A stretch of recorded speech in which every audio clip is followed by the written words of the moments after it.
नमस्कार दोस्तों, आप सभी का स्वागत आपके अपने YouTube channel RNS education news में। दोस्तों, इस वीडियो में बात करने वाले हैं प्री बीएसटीसी 2025। यदि आप लोग भी टीचर बनना चाहते हैं बीएसटीसी करने के बाद, तो आपको लोग यहाँ पर प्रवेश परीक्षा देनी पड़ेगी बीएसटीसी करने के लिए। तो प्री बीएसटीसी या फिर प्री डीएलएड 2025, तो इसी के बारे में बात करने वाले हैं।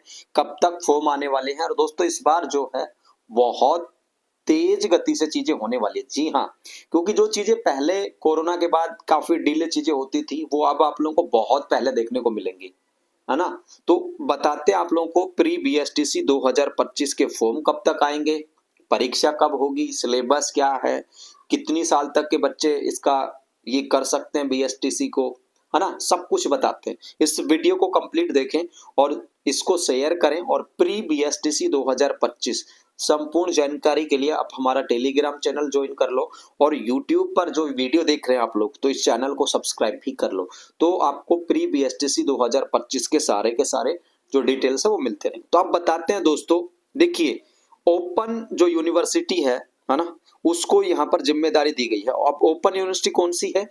Kota VMOU, Vardhman Mahaveer open university, ठीक है। जो 2 साल का दोस्तों जो कोर्सेज है, इसमें खुला विश्वविद्यालय कोटा को जिम्मेदारी यहाँ पर सौंपी है।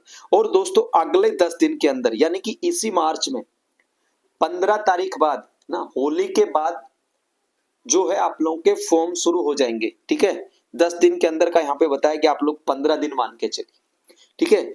और फिर दोस्तों, मई और जून माह में प्री डीएलएड परीक्षा संभावित है, ठीक है।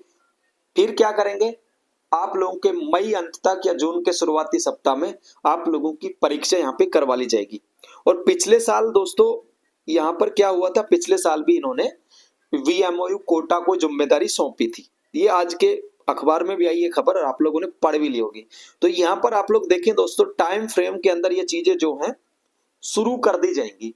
पिछले कुछ सालों से ये है बहुत लेट कर रहे थे ये लोग, है ना। तो आप देखिए यहाँ पर अगले 10 दिन के अंदर जो है VMOU जो है इस प्रवेश प्रक्रिया की तैयारियां शुरू कर देगा। फॉर्म भरना शुरू हो जाएंगे अगले 10 दिन के अंदर, ये कहा गया है दोस्तों। और कब परीक्षा होगी आप लोगों की? मई तक। ये जो लोग हैं मई के माह में आप लोगों की परीक्षा करवा लेंगे। पिछले साल देखो दोस्तों 26,000 सीटों पर इन्होंने एडमिशन दिया था, ठीक है। और इस बार भी जो सीटों की संख्या कुछ बढ़ के आएगी पिछली बार की तुलना में।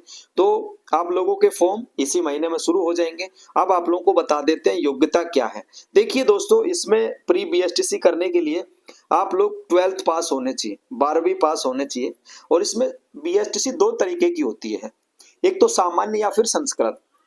तो अगर आप लोग जनरल कैटेगरी के हो तो 12वीं में आपके किसमें, 12वीं में आप लोगों के 50% होने चाहिए। जो इस साल 12वीं के पेपर दे रहा है, जिनकी एग्जाम्स होनी है, रिजल्ट नहीं आ रहा, तो वो भी कर सकते हैं, ठीक है।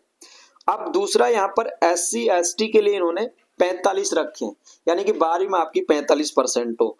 OBC MBC EWS इनके लिए भी 45%। जो दिव्यांग अभ्यर्थी हैं, ठीक है, PH कैंडिडेट हैं, उनके लिए भी 45% है 12वीं में। और विधवा तलाक वाली जो महिलाएं हैं वो बीएसटीसी करना चाहते, तो उनके लिए भी किसमें 45 होने चाहिए, 12th में। सीधे शब्दों में कहें, जनरल के लिए 50, बाकी के लिए सब के लिए 45, ठीक है। ये है पूरी बात। अब यहाँ पर ये जो बताया गया है, तो उसके अकॉर्डिंग आप लोगों की एज में बता दूं, ठीक है। ये पिछले वर्ष का हम बता रहे हैं। तो जो 1 जुलाई आएगी 2025 की, उसमें आप लोगों की 28 साल से ज्यादा ना हो। क्या हो? 28 साल से ज्यादा ना हो, ठीक है। ये अधिकतम है, न्यूनतम कोई नहीं है। न्यूनतम जो आप 15 साल के हो रहे हो, 16 साल 17 साल के, लेकिन अधिकतम है ये 28 साल, है ना। और उसमें भी दोस्तों यहाँ पर इन्होंने बताया कि विधवा तलाक शुदा जो परित्यक्ता महिलाएं हैं, उनके लिए कोई आयु सीमा नहीं है। और SC ST OBC MBC EWS उनके लिए 10 और 5 साल का जो छूट है वो यहाँ पर इन्होंने लागू किया हुआ है। अब फॉर्म जो है दोस्तों आप लोगों को भरने होंगे ऑनलाइन जब आएंगे। और पिछले साल देखिए दोस्तों, मई में फॉर्म शुरू हो रहे थे। क्या हो रहे थे? मई में फॉर्म शुरू हो रहे थे। 11/5/2024 को फॉर्म शुरू हुए थे, और फिर 30 जून को एग्जाम यहाँ पर कराई गई थी। किसको कराई गई थी? 30 जून को। इस बार तो पहले सारी चीजें करा ली जाएंगी, ठीक है। मई में एग्जाम हो जाएगी। अब यहाँ पर दोस्तों आप लोगों को और बताऊं मैं, देखिए यहाँ पर आप लोगों के सिलेबस में क्या क्या आने वाला है वो आप लोग देखें। 200 अंकों की संख्या होगी यहाँ पर, ठीक है। 200 सवाल आएंगे आपकी परीक्षा में, लिखित में मल्टीपल एग्जाम चॉइसेज होगी।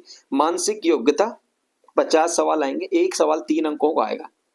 फिर राजस्थान की सामान्य जानकारी, ये भी 50 सवाल होंगे। और तीसरा पार्ट आएगा शिक्षण अभिक्षमता, इसके भी 50 सवाल होंगे 150 अंकों के।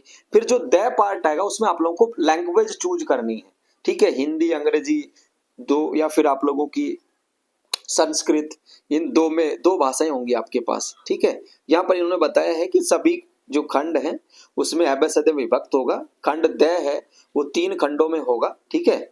और खंड अ ब और स द का उपखंड अंग्रेजी सभी आवेदकों को हल करना होगा। और फिर आप लोग खंड द में से संस्कृत और हिंदी में से कोई एक ले सकते हो, अंग्रेजी सबके लिए कंपलसरी, ठीक है। ये सारी चीजें। तो डीएलएड के फॉर्म जो है बहुत जल्द शुरू होने जा रहे हैं, अगले 10 दिन के अंदर मई महीने में परीक्षा होगी और तमाम इन्फॉर्मेशन आप लोगों के सामने। इस वीडियो को लाइक कर दो, चैनल को सब्सक्राइब कर लो सारी चीजों के लिए। और ये सिलेबस है, मेंटल एबिलिटी में क्या आएगा, जनरल नॉलेज में देखिए क्या चीजें आने वाली हैं, ठीक है। शिक्षण अभिक्षमता में आप लोग देखो, लैंग्वेज में देखिए क्या क्या आने वाले हैं, यही सपोर्टिंग एरर्स इंग्लिश वगैरह में। हिंदी में आप लोग देखो, ये आप लोगों की ग्रामर्स आने वाली है पूरी की पूरी, ठीक है। तो ये है, ठीक है, ये आप लोग देख सकते हैं 600 अंकों का हो गया, ठीक है ना। ये यहाँ पर है 600 में से आप लोग कितने ले पाते हैं उसके अकॉर्डिंग आप लोगों को एडमिशन यहाँ पे दिया जाएगा। तो ये जानकारी थी इस वीडियो में, फिलहाल इतना ही। जानकारी को शेयर कर दो, सब तक धन्यवाद। और ये जानकारी आप हमारे टेलीग्राम चैनल पर देख पाएंगे, लिंक डिस्क्रिप्शन में है, उसको ज्वाइन कर लो। धन्यवाद, जय हिंद।